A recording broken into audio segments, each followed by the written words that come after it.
इस मूवी का स्टार्ट होता है और स्टार्ट में हमें एक नोटबुक दिखाई जाती है। तभी हमें पीछे से आवाज आती है कि जिसका नाम भी इस नोटबुक पर लिखा जाएगा उसकी डेथ हो जाएगी। इसके बाद हमें एक डॉक्टर को दिखाया जाता है जिसके घर के बाहर यही नोटबुक पड़ी होती है। उस पर यही लिखा हुआ था कि इस पर जिसका भी नाम लिखेंगे उसकी डेथ हो जाएगी। यही डॉक्टर एक पेशेंट के चेकअप के लिए जाता है। वो पेशेंट डॉक्टर से कहता है कि मैं मरना चाहता हूँ, मैं बहुत ज्यादा तकलीफ में हूँ, कुछ ऐसा करें कि मैं मर जाऊँ। अब ये डॉक्टर उस नोटबुक पे उस पेशेंट का नाम लिख देता है और देखते ही देखते उस पेशेंट की डेथ हो जाती है। अब इस डॉक्टर को उस नोटबुक के बारे में और भी बातें पता चलती हैं। वो ये था कि जिसका नाम भी हम इस नोटबुक पे लिखेंगे उसका नाम रियल होना चाहिए और जिसका भी नाम हम इस नोटबुक पर लिख रहे हैं उसकी शक्ल हमारे जहन में होनी चाहिए और साथ ही साथ हमने उसे देखा भी हो। इसके अलावा हमें ये भी बताया जाता है कि इस नोटबुक के होल्डर्स कुछ ऐसे होते हैं जिनके पास शिंगमी आईज होती हैं। ऐसी आंखों वाले लोग जिस इंसान को भी देखते हैं उस इंसान के सर पर उसका लिखा हुआ नाम उनको नजर आता है और जो वो नाम अपनी नोटबुक पर लिखते हैं यानी कि डेथ नोटबुक पर, तो उन लोगों की डेथ हो जाएगी। ये मूवी एक्चुअली में डेथ नोट का सेकंड पार्ट है। फर्स्ट पार्ट में हमें लाइट दिखाया गया था। इसने डेथ नोटबुक का यूज किया था और अपने आप को कीरा के नाम से फेमस करवाया था और लाइट को मारने के लिए एल को हायर किया गया था। अब इस मूवी में 10 साल बाद का टाइम दिखाया गया है और जो लोग क्राइम करते हैं और टेररिस्ट से जुड़े हुए हैं उन सब लोगों की अजीब तरह से डेथ हो रही है और बहुत से लोगों को हार्ट अटैक हो रहा है और इस बात ने लोगों को सोचने पर मजबूर कर दिया है कि कीरा वापस आ गया है और कोई है जो डेथ नोट का यूज कर रहा है। अब इन सब के लिए टास्क फोर्स बनाई जाती है और उसका हेड रखा जाता है रियोजुकी को। अब रियोजुकी एल का बेटा था। एल वो इंसान था जिसने लाइट को रिवील किया था और लाइट वो इंसान था जिसने 10 साल पहले इस डेथ नोट का यूज किया था। अब मूवी में दिखाया जाता है कि एक लड़की को डेथ नोटबुक मिली है और वो कहती है कि मैं कीरा से भी ज्यादा अच्छा इस नोटबुक को यूज करूंगी। यहाँ टास्क फोर्स को ये खबर मिलती है कि सड़कों पर लोग मर रहे हैं, मोस्टली लोगों को हार्ट अटैक हो रहा है और ऐसा लग रहा है कि जैसे कोई लड़की इस नोटबुक को यूज कर रही है। इन्हें बताया जाता है कि जिस लड़की ने हुडी पहना हुआ है वो डेथ नोटबुक का यूज कर लोगों को मार रही है। अब टास्क फोर्स मौके पर पहुंच जाती है और उनको पता चलता है कि इस लड़की के पास शिंगमी आईज हैं। इसके बारे में आपको पहले भी बताया है कि जिन लोगों के पास शिंगमी आईज होती हैं उनको उस इंसान का नाम उसके सर पर लिखा हुआ नजर आ जाता है। अब ये लड़की लोगों के नाम पढ़ रही है, उस डेथ नोटबुक पर लिख रही है और लोगों को मारती जा रही है। अब टास्क फोर्स मौके पर पहुंच जाती है और ये लोग उस लड़की से डेथ नोटबुक ले लेते हैं और उस लड़की को कोई मार देता है। वहाँ पर कोई और भी होता है जो डेथ नोटबुक पर उस लड़की का नाम लिख देता है और उस लड़की को मार देता है।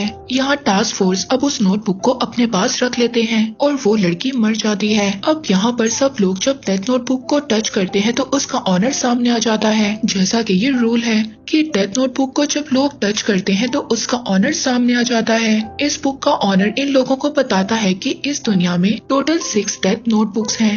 लोग इससे पूछते हैं क्या नोटबुक्स इनसे ज्यादा भी हो सकती हैं? तो वो कहता है कि नहीं, इससे ज्यादा नहीं हो सकते। ह्यूमन वर्ल्ड में सिर्फ 6 नोटबुक्स ही अलाउड हैं। अब टास्क फोर्स का टास्क ये था कि उन्होंने बाकी 5 नोटबुक्स को ढूंढना था। इसके बाद हमें दिखाया जाता है सभी लैपटॉप्स, मोबाइल, मॉनिटर में कीड़ा वायरस फैल जाता है, यानी कि हर लैपटॉप, मोबाइल, मॉनिटर में कीड़ा की वीडियो चल रही थी। सबके लैपटॉप, मोबाइल्स वगैरह हैक हो चुके थे। कीड़ा अपने वीडियो में ये बता रहा था कि नेक्स्ट कीड़ा वो होगा जो सभी नोटबुक्स को इकट्ठा करेगा। इसके बाद वो मुझसे मिलेगा। मेरे पास एक नया प्लान है। मैं ऐसी दुनिया बनाना चाहता हूँ जहाँ पर पीस होगा। यहाँ पर टास्क फोर्स में एक ऑफिसर दूसरे ऑफिसर से पूछता है कि क्या लाइट की डेथ हो गई थी? तो वो कहता है कि हाँ, लाइट की डेथ हो गई थी, मेरे सामने ही हुई थी। अब इन लोगों को समझ नहीं आ रही थी कि अगर लाइट की डेथ हो गई है तो न्यू कीड़ा कौन है जिसने नोटबुक्स को इकट्ठा करने का मैसेज दिया है। साथ ही हमें ये भी बताया जाता है इन ऑफिसर्स ने एक दूसरे को अपने रियल नेम नहीं बताए हुए, क्योंकि कीड़ा इनमें से भी कोई हो सकता है और अगर उसे रियल नेम पता हो तो वो रियल नेम उस डेथ नोटबुक पर लिखेगा और इस तरह से इन लोगों की भी डेथ हो सकती है। इसीलिए ये एक सीक्रेट टास्क फोर्स थी। यहाँ पर टास्क फोर्स का हेड अपने टीम के डिटेक्टिव जिसका नाम मिशिमा है उससे पूछता है कि क्या कहीं ये सब मिसा तो नहीं करवा रही? तो वो कहता है कि मिसा कैसे करवा सकती है, 10 साल पहले उसकी मेमोरी इरेज कर दी गई थी।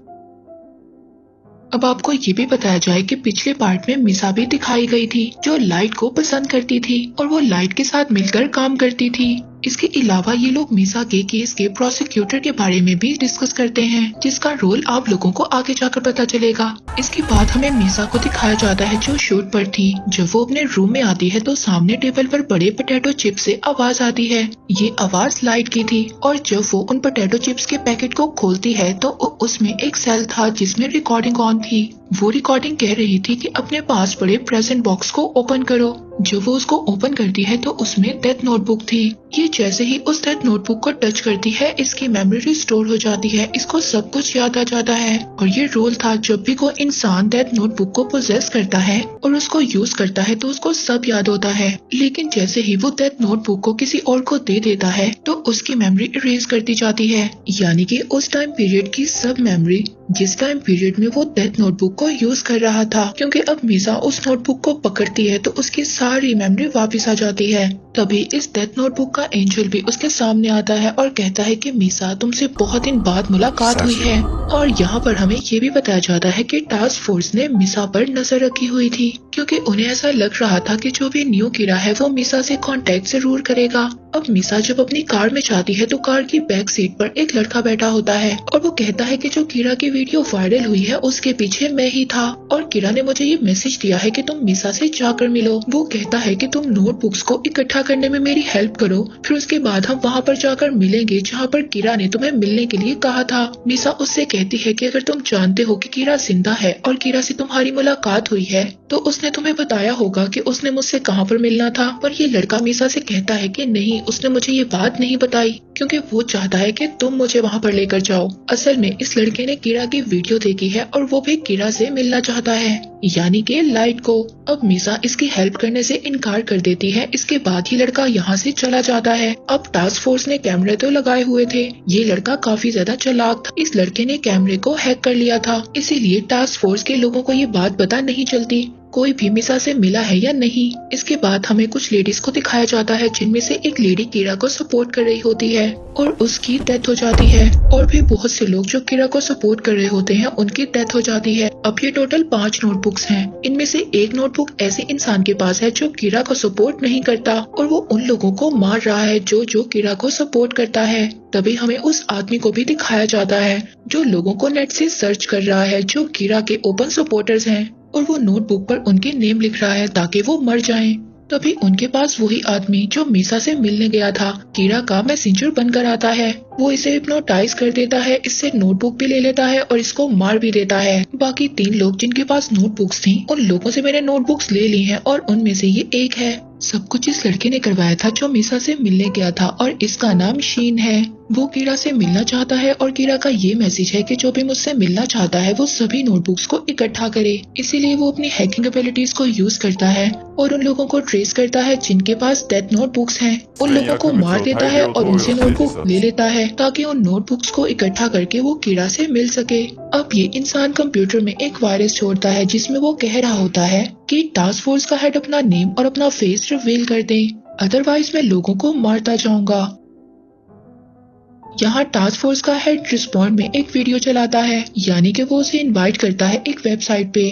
ऐसा वो इसलिए करता है ताकि वो इस इंसान की लोकेशन को ट्रेस कर सके।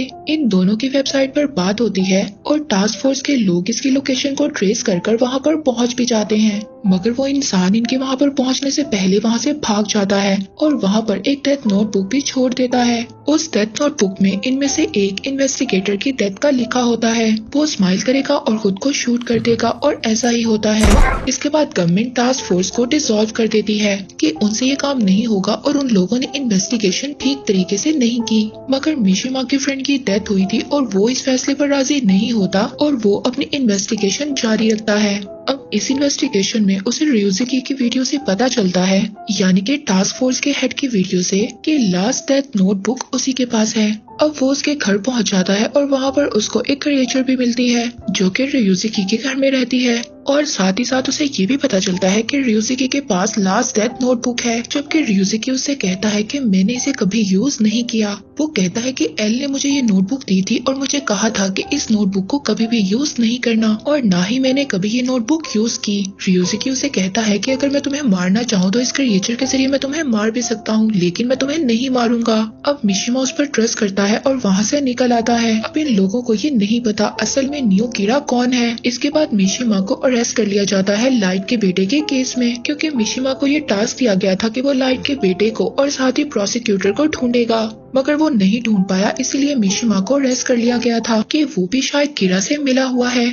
अब जब मिशिमा को अरेस्ट कर लिया जाता है तो वहाँ पर टास्क फोर्स का हेड उसको छुड़वाने के लिए आ जाता है और कहता है कि हम दोनों मिलकर नियो कीरा को ढूंढेंगे। अब ये दोनों मिलकर प्लान बनाते हैं और दोबारा से उस लड़के से मिलकर कांटेक्ट करते हैं जिससे पहले वेबसाइट पर कांटेक्ट हुआ था।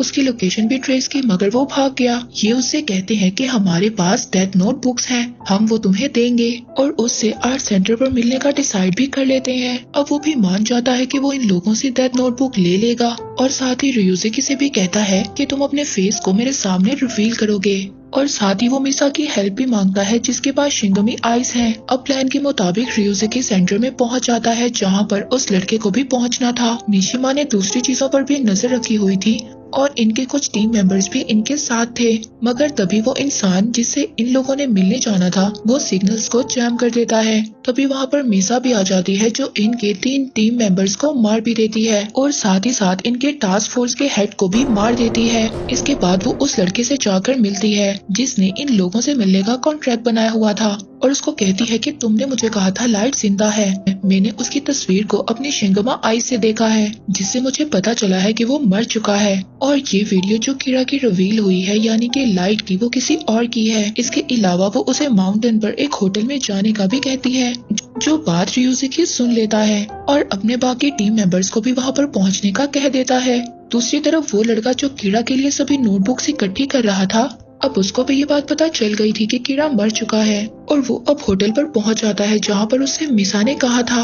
वहां पर जाकर वो डेथ एंजल से कहता है कि कीरा मर चुका है और ये वीडियो जिस इंसान की वायरल हुई है वो कीरा नहीं है बल्कि कोई और है। वो कहता है कि मैं तो कीरा को फॉलो करता था और वो तो मर चुका है। वो कहता है कि अब जो ये डुप्लीकेट है इसको मैं मार दूंगा और कीरा का अब काम मैं करूंगा। अब डेथ नोट बुक का यूज सिर्फ मैं ही करूंगा। और वो कहता है कि मैं अब उस इंसान को ढूंढना चाहता हूँ जो न्यू कीरा है यानी कि कीरा बना हुआ है। इसके बाद वो डेथ एंजल से कहता है कि मुझे शिंगमी आइस दे दो। डेथ एंजल उसको उसी वक्त शिंगमी आइस दे देता है और शिंगमी आइस लेने के लिए इसको अपनी आधी जिंदगी कुर्बान करनी पड़ती है।